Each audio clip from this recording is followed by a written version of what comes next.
হ'ব লগা হৈছে তাৰমানে আমাৰ এতিয়া অসম চৰকাৰক আৰু আপোনাৰ হিমন্ত বিশ্ব শৰ্মা ছাৰক এটাই ৰিকুৱেষ্ট আছে যে আমাক ৰাস্তা লাগে। আমাক অতি সোনকালে যিমান সোনকালে পাৰে আহি আমাক ৰাস্তাটো কৰি দিয়ক বা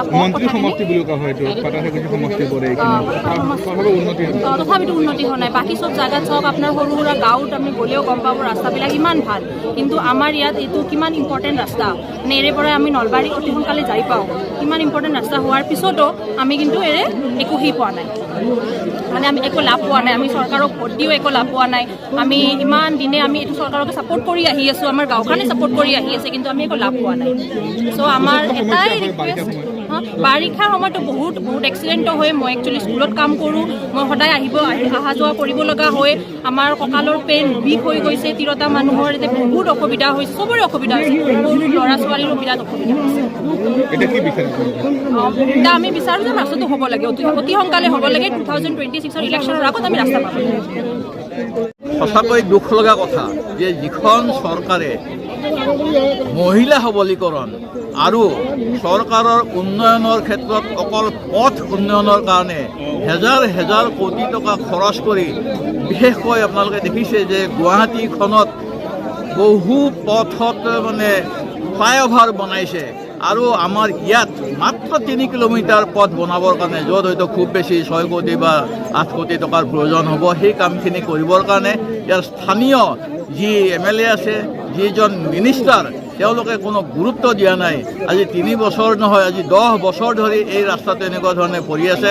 এই ৰাস্তাটোত ল'ৰা ছোৱালী, বহু চিকিৎসাৰ কাৰণে বেমাৰী, গাড়ী মটৰ যাতায়াতৰ সুচল হৈ আছিল এটা সময়ত, কিন্তু আজি বিধ্বস্ত হোৱাৰ কাৰণে ল'ৰা ছোৱালীৰ গাড়ী মটৰ এক্সিডেণ্ট হৈছে, বেমাৰী হৈছে, ঘূণীয়া হৈছে, গাড়ী মটৰ ভাঙিছে এই ৰাস্তাটোত যোৱাৰ কাৰণে। এই কথাবোৰ যদি ইয়াৰ জনপ্ৰতিনিধিজনে চিন্তা কৰি পেলাই ব্যৱস্থা নলয়, আৰু এতিয়ালৈকে লোৱা আমি দেখা নাই, সেইকাৰণে আজি এই প্ৰতিবাদ আমি ইয়াত কৰিব লগা হৈছে। ইয়াত মহিলাসকল ওলাই আহিছে, দুখ লাগে। যিসকল মহিলা সবলীকৰণৰ কাৰণে তেওঁলোকক বিভিন্ন সুবিধা দিয়া বুলি চৰকাৰে প্ৰচাৰ চলাইছে, ঢাক ঢোল বজাইছে, সেই মহিলাসকলক আজি আমি পথত আগবঢ়াব লগা হৈছে, প্ৰতিবাদ সাব্যস্ত কৰিব লগা হৈছে যে অতি সোনকালে তেওঁলোকৰ অন্তৰত, তেওঁলোকৰ মনত খুন্দা খাওক যে এই ৰাস্তাটো সোনকালে ভাল কৰি দিয়ে। টিহুৰ পৰা তো আখৰা চকৰ পৰা টিহুলৈকে কিছু অংশ আগলৈকে শিয়ালমাৰীলৈকে হৈছে, তো শিয়ালমাৰীৰ পৰা এতিয়া মানে আমাৰ টিহুলৈকে এই 3 কিলোমিটাৰ যদি হৈ যায়, নিশ্চয়কৈ 3 কিলোমিটাৰ কেইবা হেজাৰ লোক আছে।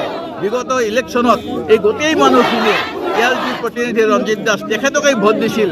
এটাই আশা যে তেখেতেও প্ৰতিশ্ৰুতি দিছিল যে এই ৰাস্তাটো বনাই দিব, কিন্তু আজিলৈকে বনাই দিয়াৰ কোনো আমি আশাই দেখা পোৱা নাই।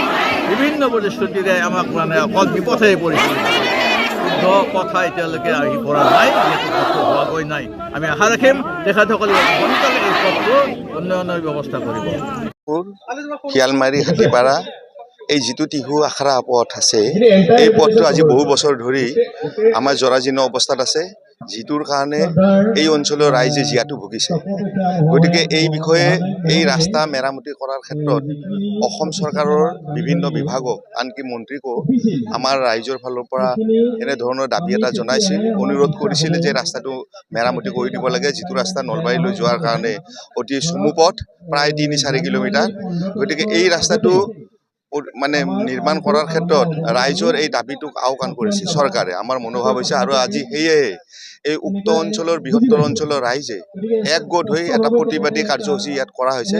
ইতিমধ্যে প্ৰশাসনৰ মানুহ ইয়াত আহিছে, গতিকে তেখেতসকলক ৰাইজে এই কথাটো অৱগত কৰিছে। গতিকে পৰৱৰ্তী সময়ত যদি আজি এই ৰাইজৰ এই বিপ্লৱ বা এই প্ৰতিবাদটো নেওচি যদি তেখেতসকলে কামটো নকৰে, গতিকে আগন্তুক সময়ত এই অঞ্চলৰ ৰাইজে জংগী আন্দোলন কৰিব। ধন্যবাদ।